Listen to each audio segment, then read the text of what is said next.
यह कहानी है जब राम जी का राज्य अभिषेक हो रहा था। पूरे अयोध्या में भव्य तैयारियां हुई और पूरे महल को फूलों से सजाया गया था। अभिषेक के दिन बहुत संत महात्मा आए थे। इधर राम जी अपने तीनों भाइयों को काम बता दिया था। भरत जी से कहा, सभा में जितने भी लोग आए सभी को आदर पूर्वक आसन देना है। शत्रुघ्न को कहा, सभी अतिथियों के चरणों को धोना है। और लक्ष्मण जी से कहा, सभी को माला पहनाकर और तिलक करके दक्षिणा देना है। ये तीनों काम तीनों भाइयों को बांट दिए। तभी वहां पधारे भृगु ऋषि, भयंकर क्रोधी स्वभाव के। जब वह महल में प्रवेश किए तो पहले भरत जी ने उनको आसन दिया। प्रभु यहाँ पधारिए, यहाँ से राम जी के राज्य अभिषेक का दर्शन करिएगा। ऋषिवर ने आसन ग्रहण किया और इतने में आए नारद मुनि। भरत जी ने उन्हें भी बगल में आसन दिया। सभी के चरणों को शत्रुघ्न ने धोया। इसके बाद लक्ष्मण जी पाए गए सेवा अनुसार सभी को तिलक कर रहे थे, सभी को माला पहना रहे थे और दक्षिणा दे रहे थे। ऐसा करते हुए जब ऐसे भृगु ऋषि के पास आए तो भृगु ऋषि ध्यान स्थल होकर बैठे थे। लक्ष्मण जी ने जैसे ही देखा तो सोच में पड़ गए कि तिलक करूं या नहीं। भृगु महात्मा है, यह तो भगवान की छाती पर लात मार देते हैं। इनका क्रोध तो बहुत विशाल है। बगल में बैठे नारद मुनि से पूछा, मुनिवर तिलक करूं कि नहीं? नारद जी तुरंत बोले, बिल्कुल नहीं, तुमको तो मारेंगे ही, हमको और ध्वस्त कर देंगे। मुनिवर फिर क्या करूं? बोले, सबका तिलक कर दो, इनको रहने दो। मुनिवर कैसी बात कर रहे हो? मुझे रहना है अयोध्या में। अरे भाई, मेरे कहने का मतलब आप अभी भी सभी का तिलक करो। इनका जैसे ही ध्यान खुलेगा तो मैं इनको इशारा कर दूंगा तो इनका भी आकर तिलक कर देना। मुनिवर देख लेना, आपकी जिम्मेदारी पर छोड़कर जा रहा हूँ। हाँ, परेशान मत हो, मैं सब संभाल लूंगा। इसके बाद लक्ष्मण जी सभी का तिलक करते हुए आगे निकल गए। जैसे ही थोड़े दूर पहुंचे तो नारद जी ने महात्मा से जोर से कोहनी मारी। बोले, उठो, सब जगह ध्यान लगाते रहते हो। भृगु जी का जैसे ही ध्यान खोला, बोले, क्या बात है, क्यों परेशान कर रहे हो महात्मा? मैं आपको परेशान नहीं कर रहा हूँ, मैं तो आपको बता रहा हूँ कि आपकी कितनी गरिमा है, कितनी वैल्यू है यहाँ। ऋषिवर बोले, क्यों महात्मा जी? सबका तिलक हो रहा है, सबको बढ़िया माला पहनाई जा रही है, सभी को दक्षिणा दी जा रही है, तुमको किसी ने नहीं दिया। भृगु ऋषि ने देखा तो ना माला है ना तिलक है। अगल बगल में बैठे सभी के तिलक है, माला है। तुरंत ताम्र वर्ण लाल पड़ गए। महाराज तुरंत अपने स्थान से खड़े हो गए और बोले, हे रघुनंदन राम, इन सभी ऋषि महात्माओं को क्या अपमान के लिए बुलाया है? नहीं महात्मा जी, आपको जरूर कोई गलत फहमी हुई होगी। आप बताइए, किसने किया अपमान? आप पहले मुझे यह बताओ कि तुम्हारे यहाँ संतों का अपमान करने वाले को दंड क्या दिया जाता है, तब बताएंगे हम। महाराज, मेरा धनुष बाण यही रखा है। अगर वास्तव में किसी ने अपमान किया है तो मैं एक क्षण में विचार नहीं करूंगा, तुरंत अपने बाण की प्रत्यंचा चढ़ाऊंगा, उसे तत्काल मृत्यु दंड दिया जाएगा। भृगु ऋषि हंसने लगे। बोले, बड़ी बड़ी बातें कर रहे हो राम, कुछ कर नहीं पाओगे। राम जी सख्त भाव से बोले, आप कहने में देरी कर रहे हैं, भगवान मैं करने में नहीं करूंगा। आप मुझे बताइए, किसने अपमान किया? भृगु ऋषि बोले, मैं तब तक विश्वास नहीं करूंगा जब तक आप अपने अति प्रिय की कसम खाकर नहीं कहोगे। मैं जिसका नाम लूंगा तुम उसको मृत्यु दंड दोगे। राम जी बोले, बड़ी विडंबना है। फिर भी महात्मा जी, मैं हनुमान जी की कसम खाकर कहता हूँ, हनुमान मेरा सबसे प्रिय है। आप जिसका भी नाम लोगे मैं उसे जीवित नहीं छोड़ूंगा।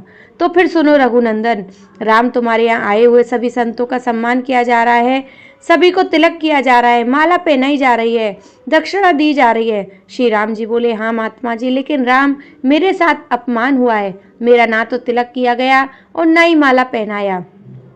तुम्हारे भाई लक्ष्मण ने मेरा अपमान किया है। राम जी ने देखा तो सभी का तिलक और सभी को माला थी, लेकिन महात्मा जी को नहीं थी। राम जी ने तुरंत अपना धनुष उठाया। बोले, कहाँ है लक्ष्मण? उस समय लक्ष्मण जी किसी कार्य में बाहर गए थे। सैनिक से बोले, जाओ लक्ष्मण को पकड़ कर लाओ। सैनिक दौड़े दौड़े लक्ष्मण जी के पास गए और बोले, लक्ष्मण भैया, आप बचो, जल्दी भागो यहाँ से। लक्ष्मण जी हल्के हैरान भाव में बोले, क्यों, क्या हो गया? फिर सैनिक ने पूरी बात बताई, कैसे भृगु ऋषि ने राम जी से अपने प्रिय की कसम खवाई और फिर आपका नाम लिया। लक्ष्मण जी बोले, अरे नारद जी कहाँ हैं? लखन भैया, नारद जी ने ही यही सबरा रायता फैलाया है। आपके जाते ही कौनी मार का नारद जी ने ही उठाया था। अब तो आपकी एक भी रक्षा कर सकते हैं। कौन कर सकते हैं? राम जी ने हनुमान जी की कसम खाई है। हनुमान जी चाहे तो आपको बचा सकते हैं। बिना एक पल गवाए लक्ष्मण जी हनुमान जी को खोजने लगे, लेकिन हनुमान जी नहीं मिले। फिर लक्ष्मण जी वन की ओर भागे और एक गुफा के अंदर गए। वहां शिवलिंग की पूजा कर रही थी। माता अंजलि लक्ष्मण जी से माता को प्रणाम किया और फिर अपना पूरा वृतांत बताया। बोले, माँ मेरी रक्षा करो। अंजलि माता को सुनकर बड़ी हैरानी हुई और दृढ़ स्वर में बोली, लक्ष्मण यहाँ खड़े हो जाओ, तुम्हारी रक्षा का दायित्व मेरा है। मैया ने हनुमान जी का स्मरण किया और बोली, जैसे ही हनुमान जी ने सुना, मैया ने मुझे पुकारा। सभी काम छोड़कर पवन पुत्र उड़ते हुए माँ के पास पहुंचे। तुरंत प्रणाम किया और बोले, माँ आपने मुझे बुलाया। मैं रघुनाथ जी के राज्याभिषेक में बहुत व्यस्त था। आपको कोई काम न हो, जल्दी आज्ञा करें, मैं पुणे जाऊंगा वापस। बेटा आज तो मेरा बहुत जरूरी काम करना है। मैया बताओ क्या करना है? बोली, मैं जो कहूँगी वो करेगा? बिल्कुल करूँगा। आप माँ आज्ञा तो दीजिए। नहीं, मुझे वचन दे, मैं जो कहूँगी तू करेगा। माँ ने वचन दिया, जो कहोगी वह करूँगा। नहीं, ऐसे नहीं, तुम अपने प्रिय राम जी की कसम खाकर बोलो कि मैं जो कहूँगी वो करोगे। मैया, ऐसी क्या नौबत आ गई कि मुझे राम जी की कसम खानी पड़े? हनुमान जी के नेत्र झलक हो गए। बोले, माँ मैं कसम खाता हूँ अपने श्री रघुनाथ की, आप जो कहोगी मैं करूँगा। फिर अंजनी माता बोली, देखो वह लक्ष्मण छुपा खड़ा है। इसके बाद हनुमान जी को पूरा वृतांत बताया और यह भी बताया था कि राम जी ने तेरी सौगंध खाई है, इसको जीवित नहीं छोड़ेंगे। आप मुझे भी राम जी की सौगंध दे दी है, इसका बाल भी बाका नहीं होना चाहिए। हनुमान जी यह सब सोच चौंक गए। हनुमान जी बोले, माँ आज बहुत बड़ा तगड़ा फंसाया है। कसम भी उनकी जिनसे लड़ने जाना है। अब माँ की आज्ञा पूरी हो तो करनी पड़ेगी। हनुमान जी गुफा के बाहर गए और द्वार पर खड़े हो गए। इधर राम जी खोजते हुए अपनी सेना के साथ आए। देखा सामने हनुमान जी खड़े हुए हैं। राम जी बोले, हनुमान जी मुझको पता है लक्ष्मण को छुपा रखा है तुमने।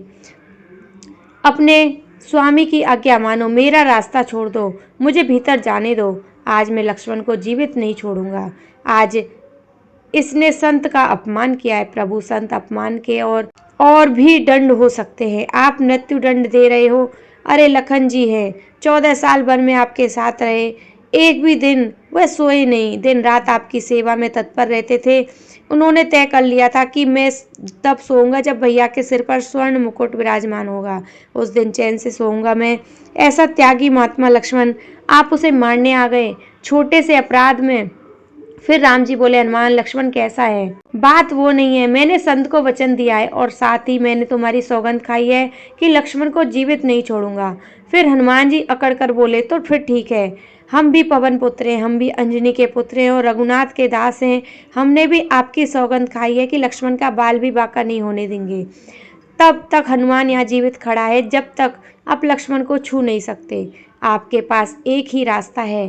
क्या रास्ता है? राम जी ने कहा, आप पहले हनुमान जी को मारो, तब मेरी मृत्यु हो जाएगी तो फिर लक्ष्मण का जो चाहे वह करना। जब मैं रहूंगा ही नहीं तो मुझे कसम की कोई चिंता नहीं। राम जी बोले, हनुमान तुम अपने स्वामी के अट कर रहे हो। प्रभु, अपने स्वामी के कसम की रक्षा कर रहा हूँ। आपकी कसम खाई है प्रभु, यदि फिर भी आपको लक्ष्मण को मारना है तो पहले मुझे मार दो। अब राम जी को क्रोध आया। उन्होंने अपने बाण में तीर लगाया और बोले, तो फिर पहले तुमको ही देखता हूँ। बिल्कुल प्रभु, मैं आपके सामने खड़ा हूँ। और जैसे ही राम जी ने प्रत्यंचा चढ़ाई, इधर हनुमान जी रघुनाथ जी का स्मरण करके अपने संपूर्ण बल से वेग के साथ श्री राम जी का उद्योग करने लगे। जैसे पवन पुत्र ने उद्घोष किया, पृथ्वी का संतुलन बिगड़ने लगा, आकाश में बादल गरजने लगे। सामने से आ रहा रघुनाथ का बाण डगमगा कर नीचे गिर गया। इधर राम जी थोड़ी हैरानी हुई, ये कैसे हो गया? राम जी ने एक एक करके बाण छोड़े, लेकिन किसी बाण में इतनी शक्ति नहीं कि हनुमान जी को स्पर्श कर सके। सभी को हनुमान जी ने उनके ही नाम से परास्त कर दिया। राम जी बड़े धर्म संकट में पड़ गए कि मैं अपने ही भक्त को हराने में समर्थ नहीं हूँ। इधर भृगु ऋषि और नारद सहित और लोग भी खड़े थे। राम हनुमान के युद्ध को देख सभी हैरान थे, लेकिन महात्मा भृगु ऋषि समझ गए कि राम नाम की शक्ति में बहुत ताकत है, जिससे हर भक्त हर परिस्थिति में बच सकता है। फिर ऋषि अपने स्थान से आगे बढ़कर राम के पास गए और बोले, राम जी तुरंत महात्मा को प्रणाम किया। राम, मैं अपना वचन वापस लेता हूँ और लक्ष्मण जी को क्षमा करता हूँ। इधर राम के चिंतन में विलीन हनुमान जी अभी भी खड़े थे। इस अद्भुत कहानी का सार यह है कि भगवान की भक्ति और उनका नाम उनसे भी बड़ा है, इसलिए जीवन को सार्थक बनाओ और भगवान का मन में चिंतन करते रहो। हमारी कहानी यही खत्म होती है। ये छोटी सी कहानी आपके दिल को छू गई हो तो प्रेम से एक बार जय श्री राम जरूर लिखते जाना। वीडियो देखने के लिए आप सभी का धन्यवाद। जय श्री कृष्णा, राधे राधे बोलो, जय श्री राम।